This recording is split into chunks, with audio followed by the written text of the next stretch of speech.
News ಕೇಳಿದ್ಯಾ ಮಗ? 800 ಮರ ಕಡ್ದು ಫ್ಲೈಓವರ್ ಮಾಡ್ತಾರಂತೆ. ಅಂತೂ ನಮ್ಮ ಇಂಡಿಯಾ ವಾಶ್ ಆಗ್ತಿದೆ ಅನ್ನು. ಏನು ಬಾಸ್, ಮರನೆಲ್ಲ ಕಡಿದ್ರೆ ನೀರಿಗೇನು ಮಾಡೋದು? ಅದು ಹೋಗ್ಲಿ, ಅಲ್ಲಿರೋ ಪ್ರಾಣಿ ಪಕ್ಷಿ ಗತಿ? ನಮಗೇನು ಗೊತ್ತು, ಅವು ಬೇರೆ ಕಡೆಗೆ ಹೋಗ್ಬೋದು. ಓಕೆ, ನಿಮ್ಮನೆನಾ ಯಾರೋ 4 ಜನ ಬಂದು ಬೀಳಿಸಿ ಅಲ್ಲಿ ಇನ್ಯಾರೋ ಬಂದು ಉಳಿದ್ರೆ ಏನು ಮಾಡ್ತೀರಾ?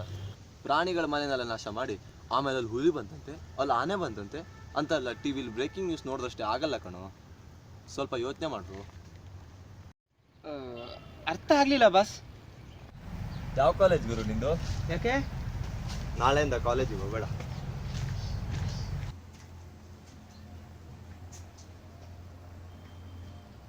ಅವನೇನಂದ ಅಂದರೆ, ಇಫ್ ದೆರ್ ಇಸ್ ನೋ ಮರ ದೆನ್ ನೋ ನರ.